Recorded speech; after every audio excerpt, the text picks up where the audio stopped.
नमस्कार दोस्तों, मैं हूं मनोज कौर गुप्ता। आप देख रहे हैं मेरे चैनल को जिसका नाम है रेगुलर क्लासेस फॉर अकाउंट। सामने आप देख रहे हैं इनकम टैक्स की बुक एस.सी. मल्होत्रा की, और चैप्टर चल रहा है इनकम फ्रॉम हाउस प्रॉपर्टी। तो क्वेश्चन चल रहा है इसका 33 हो चुका है, अब 34 होगा। ठीक है, मिस्टर एक्स वाई का 33 आप पिछली वीडियो में देख चुके हो, 34 चलेगा। तो आपको पढ़वा देते हैं फ्रेम को नीचे करके। 34 क्वेश्चन में लिखा है एक्स और Y having equal share of co-owner of house property consisting four identical units. यानी कि एक्स और वाई दो इक्वल शेयर करने वाले को-ओनर हैं किसके, हाउस प्रॉपर्टी के।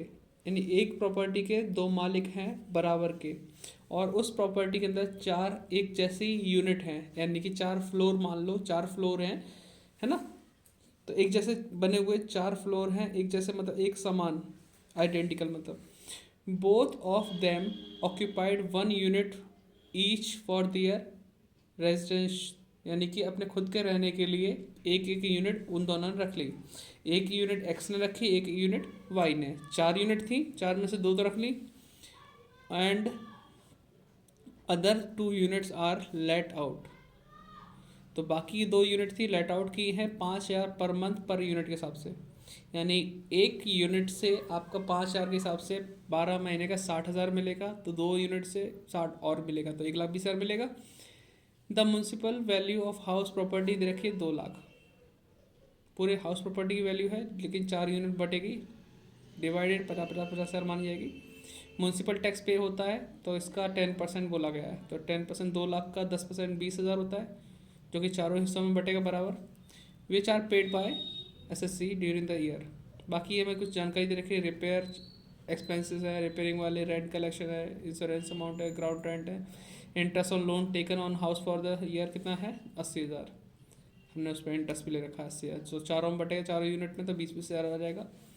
Out of the let out unit one unit remain vacant for 5 month. अब जो दो यूनिट हमने किराए पे दी थी उनमें से कोई एक यूनिट, कोई भी एक हो सकती है, चाहे फर्स्ट या सेकंड, वो आप कुछ भी मान सकते हो, 5 महीने के लिए खाली रही है। ठीक है, बाकी सब पे सिंपल सिंपल चला है, तो हम देख लेंगे। और बाकी इसकी इनकम निकालनी है, वो निकालते हैं, करके बताते हैं कैसे से होगा। तो फ्रेम को ऊपर करते हैं, आपको करके दिखाते हैं, और 4 बार होगा तो आप बार बार इसे पॉज करके अपना नोट डाउन करते रहना। तो क्वेश्चन नंबर 34 है, computation of taxable income from house property for the assessment year 2021-22। अब बात की जाए पहले हम कौन से सॉल्व करें, पहले उसने खुद के रहने के लिए यूज़ की हैं, तो पहले उनको सॉल्व करते हैं। एक्स ने की है, वाई ने की है, तो लिखते हैं पहले एक्स के हिसाब से। फर्स्ट पॉइंट, वन यूनिट, यानी कि first unit is used for self residency by X. अभी एक्स के द्वारा लिया आ रहा है, उसके बारे में बात कर रहे हैं। तो स्टार्टिंग होगी ग्रॉस एनुअल वैल्यू, खुद रहने के लिए यूज़ करते हैं तो हम ग्रॉस एनुअल वैल्यू से स्टार्ट करते हैं। नील लेस म्यूनसिपल टैक्स, क्या आ जाएगा, नील। आंसर बचेगा नील, एनुअल वैल्यू आ गया। Less deduction under section 24, 30% of A B, nil हो गया। सेकंड, इंटरेस्ट ऑन लोन, 80,000 का लोन था, मतलब लोन का इंटरेस्ट, तो 1/4 पार्ट में बटेगा, चार यूनिट है, तो ये आ गया 20,000। तो 20,000 लिखकर हम जब माइनस करेंगे नील में से, तो माइनस का आंसर आएगा लॉस फ्रॉम एचपी। ठीक है, ऐसे सेकंड पॉइंट करेंगे, लिखते रहना आप लोग। Second unit is used for self residency by Y. Same कहानी, gross annual value nil, municipal tax nil, AV आ गया, less deduction under section 24, 30% of AV nil रहेगा। सेकंड इंटरेस्ट ऑन लोन 80,000 वाला हिसाब किताब 1/4 करेंगे तो 20,000 हो गया। तो 20,000 माइनस करेंगे तो माइनस का आंसर आएगा लॉस फ्रॉम HP। 2 पॉइंट कर दिए। आप इतना नोट करना क्योंकि अगला काम हमें अगले पेज पे करना पड़ेगा। बाकी 2 यूनिट किराए पे दी गई हैं, उनमें से एक हमें खाली माननी पड़ेगी, चाहे हम सेकंड थर्ड माने या फोर्थ माने, कोई भी मान सकते हैं। ठीक है, कुछ पर्टिकुलर स्पेसिफिक बोला नहीं है तो हम कुछ मान सकते हैं। तो फिलहाल आप इसे नोट कर लीजिए। ठीक है, फिर पेज पलटते हैं। तो मुझे लगता है आपने पॉज करके नोट कर लिया होगा। पेज पलट के बताते हैं। पलट जा भाई, और कुछ है तो नहीं इसमें पेज में।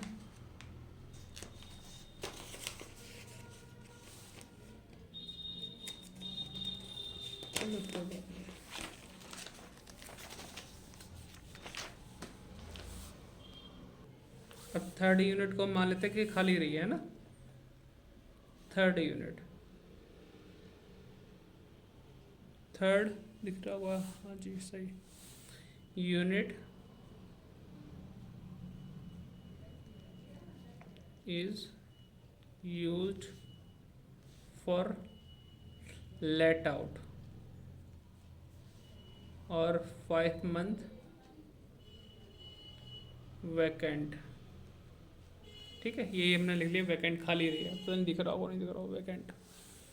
ठीक, तो अब इसमें होता क्या भाई, हमें नॉर्मल लेके चलना पड़ेगा। हमारे पास म्युनिसिपल वैल्यू तो है लेकिन फेयर रेंट वगैरह नहीं है। तो म्युनिसिपल वैल्यू से स्टार्ट करते हैं। म्युनिसिपल वैल्यू है हमारे क्वेश्चन में 2 लाख, है कि नहीं है।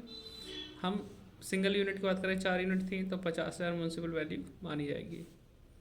फेयर रेंट नहीं है तो नील कर दिया। एक्चुअल रेंट हमारा 5,000 पर मंथ है। राइटिंग सही आ रही है, ठीक है, दिख रहा है 5,000 है। अब भाई 5 महीने खाली है तो 7 महीने मिला होगा, 5 7 35। अब ये किराया मिला। जब मैं कहता हूँ कि खाली है, कोई यूज़ नहीं कर रहा, यानी हमारा मकान खाली रहे और कोई यूज़ ना करे, तो जितना किराया मिला है वही हमारा ग्रॉस एनुअल वैल्यू हो जाता है। कोई हम कंपैरिजन नहीं करते।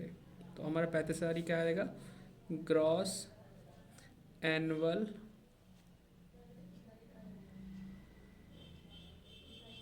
ठीक है, gross annual value 35,000 less municipal tax. भाई 50,000 म्युनिसिपल वैल्यू है तो म्युनिसिपल वैल्यू का कितना बोला था, 10%, तो 5,000 हो गया। माइनस करके कितना आएगा, 30,000 एनुअल वैल्यू हो गया, less deduction under section 24। First 30% of AB 9,000 हो जाएगा। सेकंड इंटरेस्ट ऑन लोन जो कि 80,000 था, 1/4 कर देंगे तो 20,000 ये आ गया। तो यहाँ बचा टोटल आएगा 29,000। 30 में से 20 गए तो 1,000 रुपये बची इनकम। Income from HP। ठीक है, तो आप इतना तो क्लियर कर गए। अब फोर्थ है, वो भी किराए पे लेकिन वो खाली नहीं रही, तो थोड़ा सा आगे बढ़ा रहे हैं।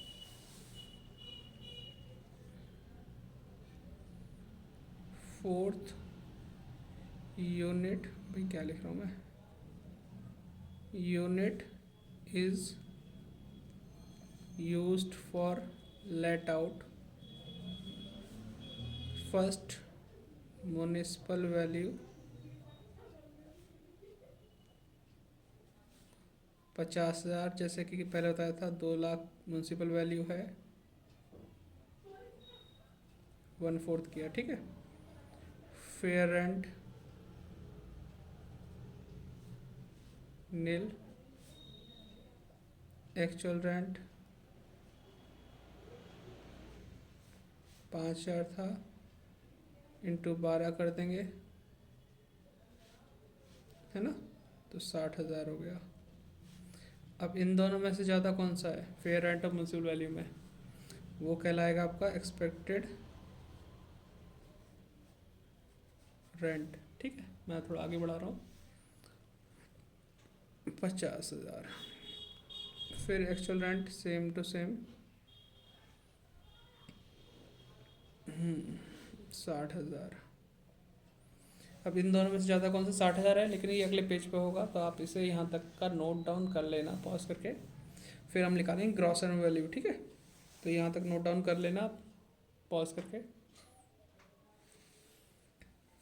ओ, हम भी पानी नहीं पी लें थोड़ा। तो उम्मीद करता हूँ आपने लिख लिया होगा।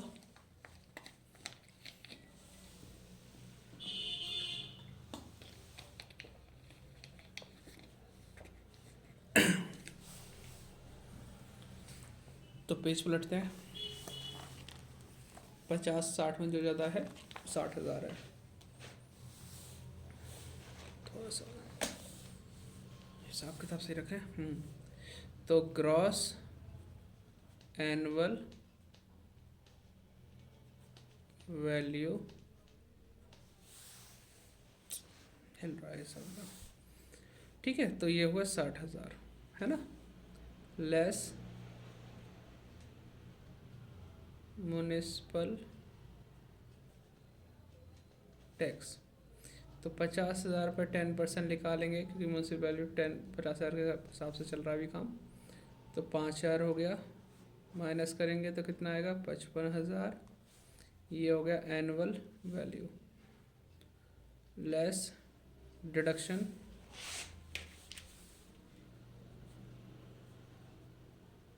Under section 24 first 30% of AB। 55,000 का 30% 16,500 सेकेंड ऑन लोन। 80,000 का 1/4 यानी 20,000।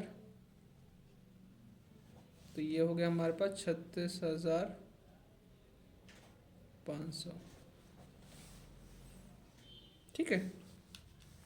55,000 में से 36,500 जाएंगे तो 18,500 आएगा। इनकम फ्रॉम HP, ठीक है, इतना हो गया।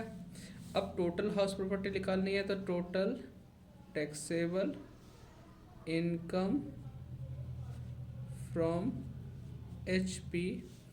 पहली यूनिट में 20,000 का लॉस था, अगली यूनिट में 20,000 का लॉस था, उसके बाद प्रॉफिट हुआ 1,000 का, मतलब इनकम, फिर हुआ 18,500 की income.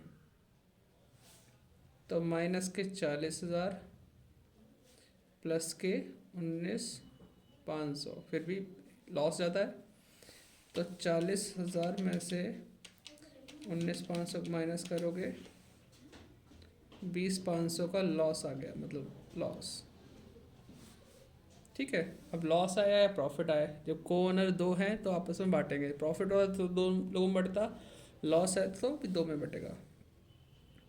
Loss from HP for each honour.